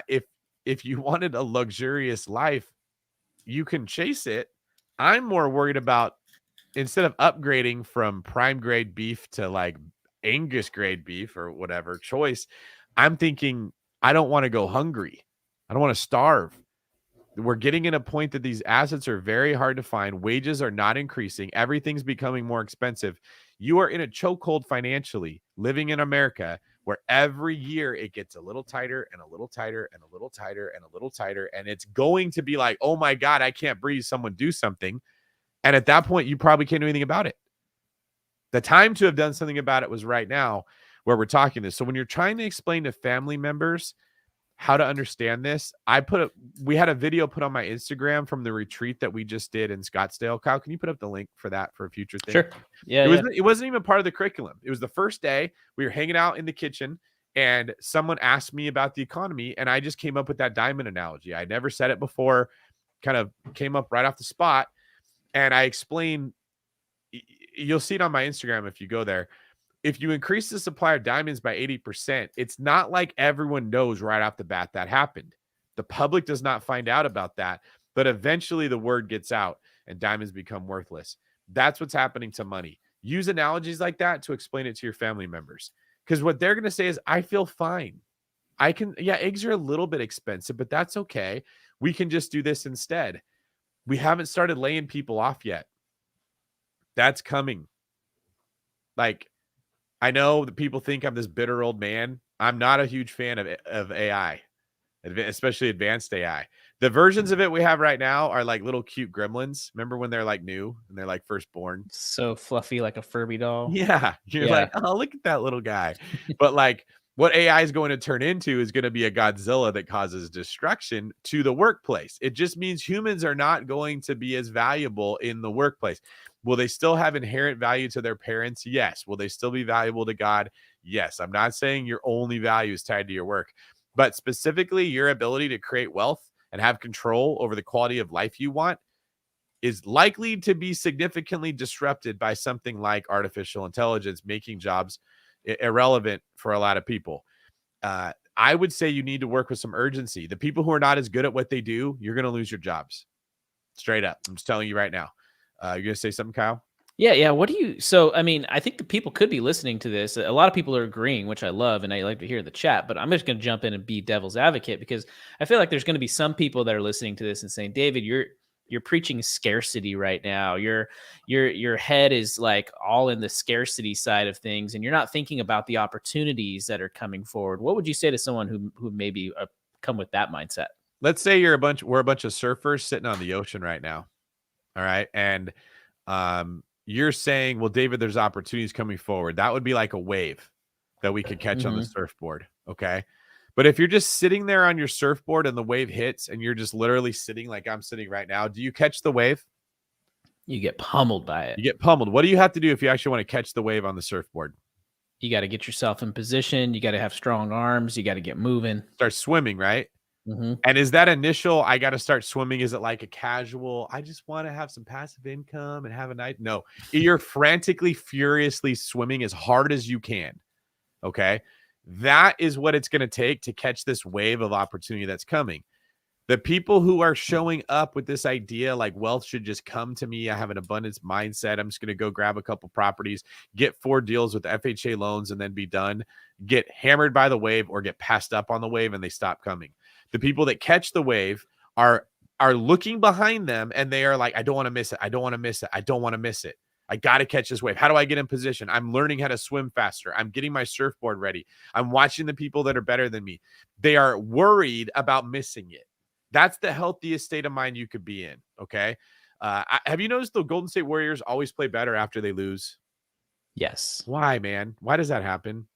Because they learn from their mistakes, they course correct, and they don't let it happen twice because they know it's going to come again. Wasn't it kind of humbling?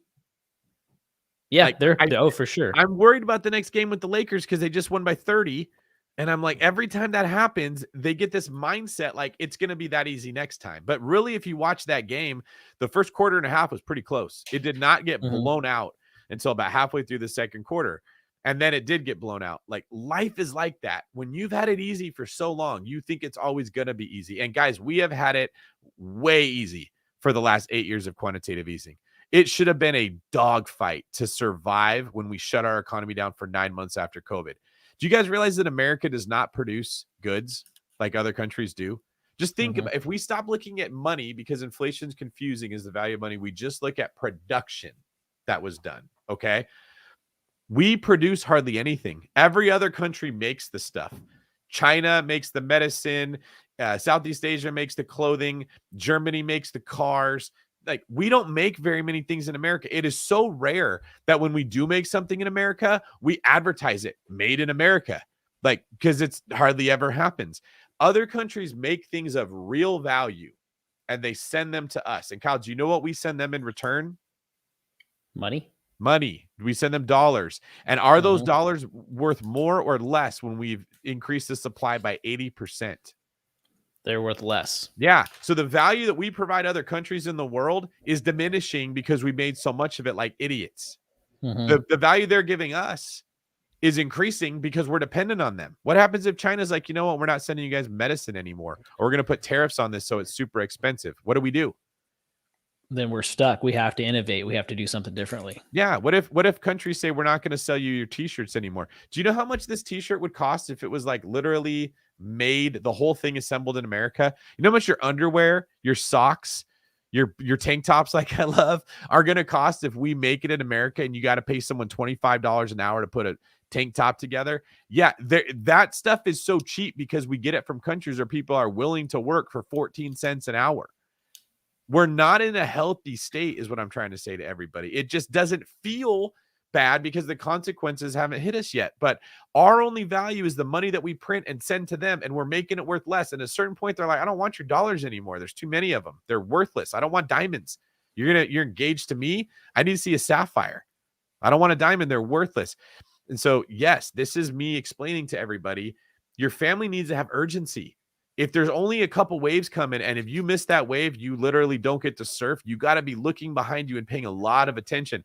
If you're excited about AI, that's great. You need to be paying a lot of attention to how you can use AI and how it's going to help you do what you do. If you're excited about anything in the economy, this is not the time to be mediocre or halfway. The last 8 years have been so easy for us because we printed so much money, and now we got used to it. We're fat, dumb, and happy. And what they're talking about on Valuetainment is that this is coming to an end. We already see as real estate agents, Kyle, it is very hard to sell houses right now, right? Very hard, yeah. Okay. There are more real estate agents in the market to find clients than there's ever been in my life. So many people got their license because they think it's going to be easy. And there's less clients to help buy houses, and there's less inventory to sell, right? In our world, it's getting that chokehold is getting tighter and tighter and tighter and tighter and tighter. We're having to work harder and harder and harder to make less money than what we ever made. And I think many of you are in the same boat. You think you're making more money, but guys, you're not. You're making less money because your increases every year have not been 20% pay increases like inflation has been. You're getting 3, 4, 5%, maybe 6% bumps. But the food that you're buying is costing 10 to 15% more every single year. And it will catch up with you in a couple more years. And then you're going to start seeing this with rent. Everything's going to get expensive. And now here's where I'm going to go full blown depressing you. I hope that doesn't happen. I'm not hoping that this happens, but I'm predicting and I'm preparing for it. It will get so expensive that people criticize capitalism. They're going to say it doesn't work. You can't make enough money. They're going to keep increasing minimum wage, and then they're going to start laying people off. Like McDonald's is already trying to get rid of these workers because they keep increasing minimum wage so high. Other countries are like, yeah, we're just not going to hire Americans because minimum wage is too high. We're going to outsource everything. We're going to make machines, and we have AI. Like AI is coming in at the same time that they're going to be trying to increase minimum wage. It's going to be, I know they're already doing it right now, Mikhail, but it's going to be like everyone does it, not just McDonald's. They're all going to figure out that because McDonald's did it, everyone can do this. They don't need as many people working in restaurants as they have. It's inefficient. They can have you punch a thing on a screen and order your own food, and they can have one person that brings it out to all of your. I've seen sushi restaurants that literally have a little like robot that rolls around and takes the sushi to the table. You take it right off the thing, right out of the kitchen. It's going to get very, very hard. And when they say capitalism doesn't work, well, what comes next, Kyle? Socialism. Yes. And this is not me sitting here hating on socialism, although I would. What I'm saying is that in a socialistic environment, you can create wealth, but it is like running up a hill. It is so hard that people just give up trying. It's very, very discouraging to try to create wealth in a socialistic atmosphere. That is why so many people come to America out of their socialistic country, because they literally don't have opportunity. It does not matter how hard you want to work, how much skill you want to build, how much excellence you're willing to pursue. There's nowhere to use it. That's a fear. And when that happens, all the people that have been saying, but real estate's going to have a crash. I don't want to buy right now. I don't want to overpay. And they're looking at it from that perspective, are going to realize you can't own real estate. There isn't a way to get it. And what you've got is all you're going to have. So I don't think this is happening tomorrow. I don't think this is happening next year. But if you study history, this has happened many, many, many times to other civilizations. It is a very familiar pattern of a country starts. It's built on values like hard work, capitalistic virtues, and then it starts to get easier and it starts to get softer, and each generation becomes softer than the one before. They start to become more entitled. Politicians start to get elected by giving people what they want. The longer this happens, the softer people get. You start to become a team that wins by 40 every single game. You stop showing up for practice. You stop working hard. When the coach tries to change your work ethic, you just kick the coach out. You go to the GM and say, I don't want this coach. Give me an easier coach. You slowly start lowering the standard on yourself over and over and over. You inflate your currency into nothing, and then you become a socialistic country where everyone is poor. That's my fear of what could be happening. And I think so what's the silver lining? There isn't a silver lining. Okay. The wave's coming. Learn how to swim. Pay attention to what's going on. Like, now's the time you need to work like it's raining and you're trying to get on Noah's Ark and you're the third monkey. I like that. That's a good analogy. That's right the there. attitude that you got to fight that hard. You're the third monkey and it's starting to rain. And the truth is, here's the thing. I don't think a lot of people work hard. So in other words, those other two monkeys are not really like that far ahead of you. So I actually don't think like what David's explaining is not something that is not possible, right? It's actually like I think a lot of people nowadays are working less hard than they ever had, right? We've talked about this when we had to hire David. Like it's really hard to find good work. It's really good to find our good staff members or good workers. So for those of you that are watching and learning and listening, it doesn't take that much to become a better real estate investor than the next person. It doesn't take that much to work that much harder because we're turning into this TikTok generation of people who don't feel like they have to work. So I think it's really good. I like what Olya says. Socialism is horrible in reality. Capitalism is not perfect, but the best thing out there. Speaking from experience. Yeah, that's someone who experienced it. Now, here's why socialism is so seductive. If you guys are ever, if you're like, oh, idiots, there's a reason people think it will work because it works very, very good for the first couple years. Okay, like when there's a ton of wealth that's already been created and socialism starts to redistribute it, it feels like everyone's winning. 95% of the population sees an increase in quality of life because only 5% was providing it. And that 5% complains, but nobody listens to them. For the first couple years, it's like, this is amazing. Maybe even the first generation, who knows how long it is.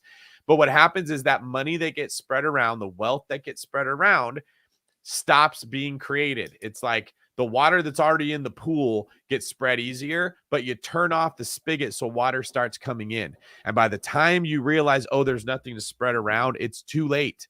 You can't just go snap your finger and fill up the water bucket. Like you're in a cycle of poverty that you can't get yourself out of. And that is why socialism always doesn't work. But the reason everybody keeps trying it is because it works in the beginning and people have that immediate need for gratification. It's the worst part of human nature. So I'm telling you guys, because you're all here and you're hard workers and you're willing to do what it takes. And I think there needs to be a sense of urgency. But Kyle's exactly right. If you saw the work ethic of the people that come to work for us that want a job, it's terrible. Like they all feel really safe. It's like me telling someone, hey, you got to work really hard to catch that wave on your surfboard. And they're like, I don't believe you. There's waves that come all the time. I don't even have to swim. The last job I had didn't make me work that hard. I think you're just being paranoid. And we're not in a position that we're going to do very well when other people stop sending us stuff. So the good news is they're not making very much real estate right now. So if you can get something, it's almost guaranteed to exponentially increase. The bad news is that doesn't mean you became wealthier. It means you held on to more of the wealth that you already made. I really have started thinking defensively in a lot of ways that real estate holds value. It doesn't necessarily create value. It can create money, but as money's losing value, that becomes very tricky. It becomes deceptive. That's not a bad thing either. Like we can look at that as a negative thing, but that's actually going to end up being a positive thing. So let's make this practical here, David, for the person that's listening to this. They're like, all right, yep, okay, you've convinced me, David. I raised my hand. I'm drinking the Kool-Aid.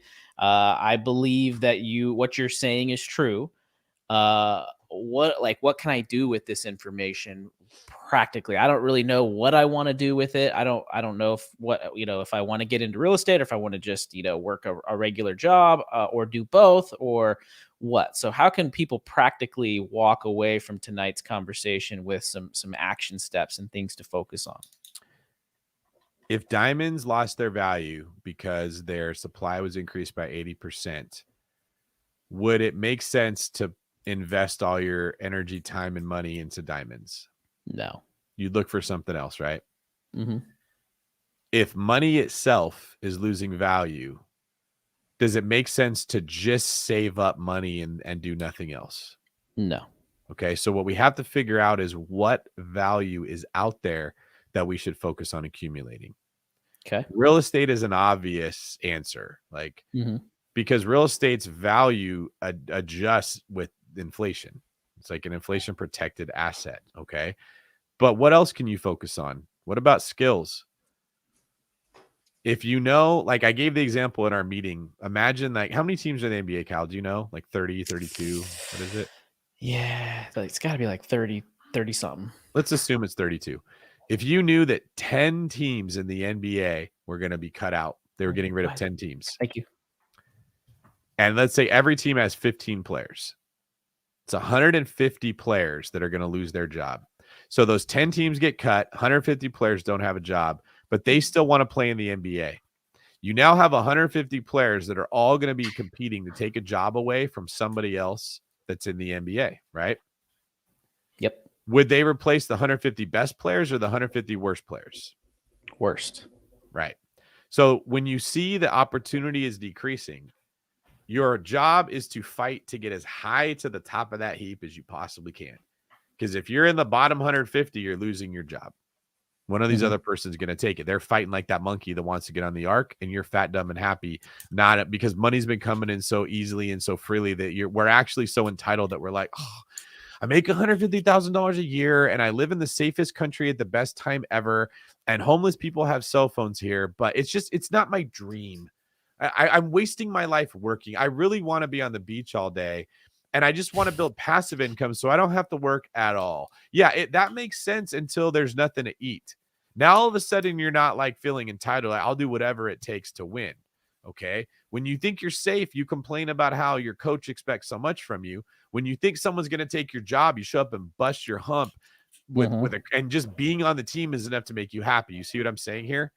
Yep. So what people can walk away from here practically is showing up every day at the job you have right now and treating it like you are competing for a spot on the team. And if you lose it, you lose your job completely.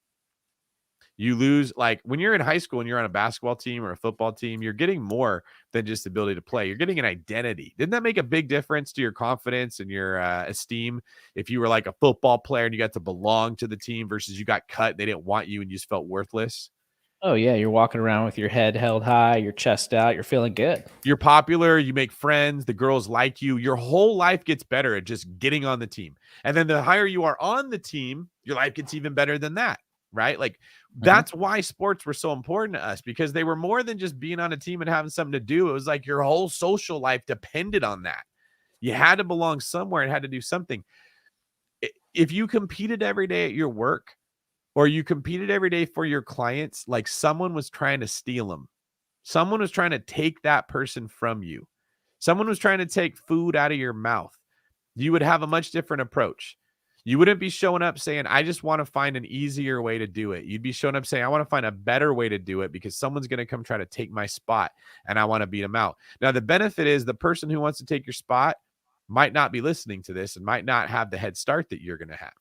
That's the benefit, right? But if I had anyone, if they walked away from this, if you're a nurse and you make decent money being a nurse, can you find a hospital that pays more and work a little harder? Can you try to get a promotion? Can you take advantage of that overtime when you have nothing else to do? I'm not saying work your life away. Okay. But I am saying if it's free overtime and you're getting time and a half or double time and you have nothing else to do, why not work another 6 hours and make a ridiculously good amount of money for your time? Okay. If you're the guy who fixes cars, can you do a really good job and get the smartest person there to become your mentor and teach you how to fix cars better so that you can get a better job? Can you learn sales skills? Can you learn, like, skills are where you need to put your investment because skills will turn into money. Investing in money makes it become worth less, or you become worth less because money's. So that's what I would want people to take away from this. Be more competitive. Understand people are going to come after your job. We're going to start losing them. Everything's going to become more expensive. And the only people that work, that have a sense of autonomy over the direction their life goes, are going to be the highly skilled people that bring the most value to others. So to bring this back to the beginning of the show, be the waiter that shows up at the place and says, I'm going to learn everything I can about wine and meat on my own. I'm not just going to show up to work and expect someone else to teach me. Show up already knowing it and then convince your boss to give you the best sections and the best area. And then when you feel like you've maxed out, find a restaurant where things are even more expensive and you have new area to grow and bring that same work ethic there.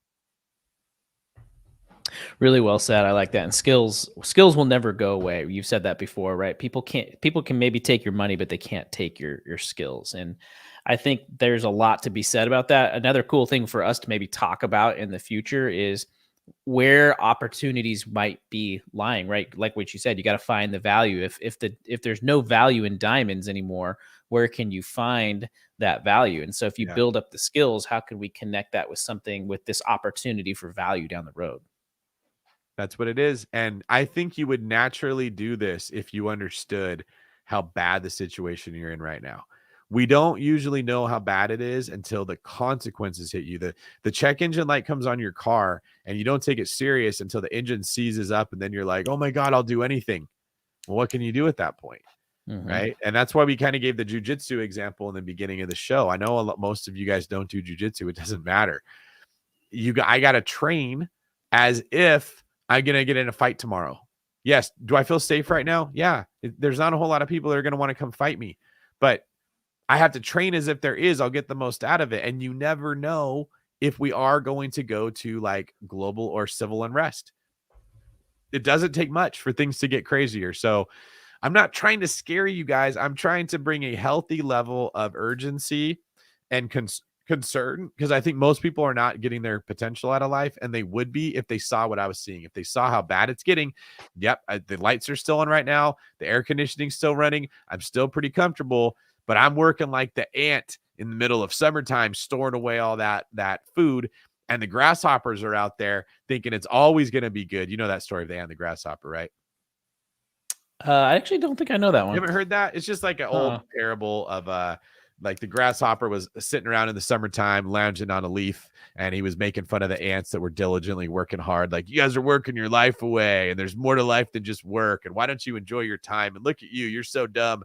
And then when the wintertime came, the ants were the ones that had stored up all their food, and the grasshopper had to go to them and say, will you feed me? And the ants were in the position of power of either yes, we will, or no, we won't. I think we've been in an 8-year, 10-year summer from all this quantitative easing, and people have gotten very comfortable assuming it's going to stay this way. Yeah, so true. And I like what Angela said about the quiet quitters are going to need to watch out, because it's true. I've been thinking that a lot. There's these people who have quit their job to go live on the beach or go live the life that they want or follow their passion or whatever. And it's easy to do in times like today. And if these guys that we're watching on the Patrick Bet-David podcast, these videos that we watched tonight, if they're right that we're hitting a recession here in the next 6 to 8 months, yeah, that's right. You better watch out. And they're not going to have that convenience and that pleasure of quitting their job in a few months. So unless you're really stacked, but otherwise, yeah, people better watch out. So work really hard, make as much money as you can. Don't spend it on dumb things. Consider Spartan League, where we teach people how to budget their money and how to track how much money they're making. This is why we're teaching that. Buy real estate in the best locations you can, even if it doesn't cash flow super hard. That's okay, because it's protecting the money that you've already built. It's storing your energy in a good place, so where you're not going to lose it all if we have a correction because you bought in a terrible neighborhood where the properties were cheap. Wake up every day determined to build your skills, understanding you are in a competition. Every one of us is in a competition, and we don't like to talk about it because we're in that, everyone gets a trophy culture. It's not true. If you're a girl who's single and you want to get married, you're competing with the other girls. And if you don't treat that guy the way he wants to be treated, he's not marrying you. If you're a guy who's single and you want to get married, you're in a competition with all the other single guys. And that girl isn't going to pick you unless you look like the best bet. If you're at work, you don't realize it, you're in a competition. And it becomes very clear, like, we have a bunch of agents, but what happens if our lead flow gets cut in half? We don't need half those agents. We're not going to keep the terrible ones. You're going to keep the best ones. Everyone's in a competition. And if you accept the truth, if you submit to it and say, I believe that the reality is I'm in a competition, even though that's scary, you will feel the emotions driving you to get to the top, and you will be safe. If you don't, if you resist that, if you say, nope, I want to go to the influencer that tells me it's easy, you're the person that's going to get passed up. And for those of you playing David Green bingo tonight on the YouTube live, you can put your placard on that your chip on that spot. David made his dating analogy for tonight. So thank you. I was hoping he'd hit one.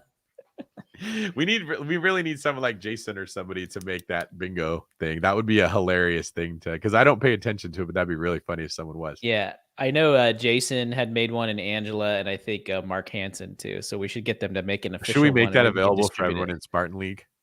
I think that'd be cool. They get a free one as part, like we Absolutely. send it to them with their Spartan League swag package. Oh, that's a good idea. Yeah, then Show if them they your show T-shirt up. that you're wearing. Aren't these nice? Isn't it Dude, I comfortable? love it. Oh my gosh. I don't tell anybody, but I've worn it like 4 days in a row because it's so freaking comfortable. That's why all I wear is grunt style clothes. They're Oh super, yeah, super I'm hooked comfortable. now, and I got my grunt hoodie. Yep. So I'm loving it, dude. I had my Plus, hat everyone on the other knows you're in a day. community. They know you're a part of something bigger and you're dedicated to something that matters. That's what Yep. Spartans were. Yeah, and you talk about the football player who made the team walking around feeling good about himself. That's Yeah. how I feel when I wear these things too. Great point. All right, guys, you've been wonderful in the comments tonight. Thank you so much for your Yeah. support. Thank you for spending time with us. And letting me share my heart with everybody here, having a great attitude about it. If you want to join one of the retreats, we're putting one together in Fort Lauderdale. So if you're watching this and it's no longer live, you can still sign up. Head over to davidgreen24.com/retreats. You can also, I think that diamond video I told you to check out at davidgreen24, it's you'll see some of the comments from some of the people that were there talking about how it was a life-changing experience for them, how much value they got out of it, how they can't wait for the next one. So we'd love to meet you guys in person. It will make these Friday night lives even better. I think the last one we were at, we literally had members from the retreat come on and do the live with us. So Yeah, that's cool. really cool getting to build those relationships. So we'd love to see you guys there. Anything you want to add, Kyle? That's it. Yeah, I'm excited to continue talking about this kind of stuff, and I'm excited if you have like something you want to share about this, about what you learned tonight. Send a message to either David on Instagram or myself. We'd love to hear about like what's going on in your life and what you're doing, and connect. Or if you're looking to buy or invest in real estate, really anywhere in California, make sure you reach out to the David Green team too. It's info@davidgreen24.com. We'd love to be able to help you guys out. All right. Thanks, everybody. We will see you on the next one. See ya.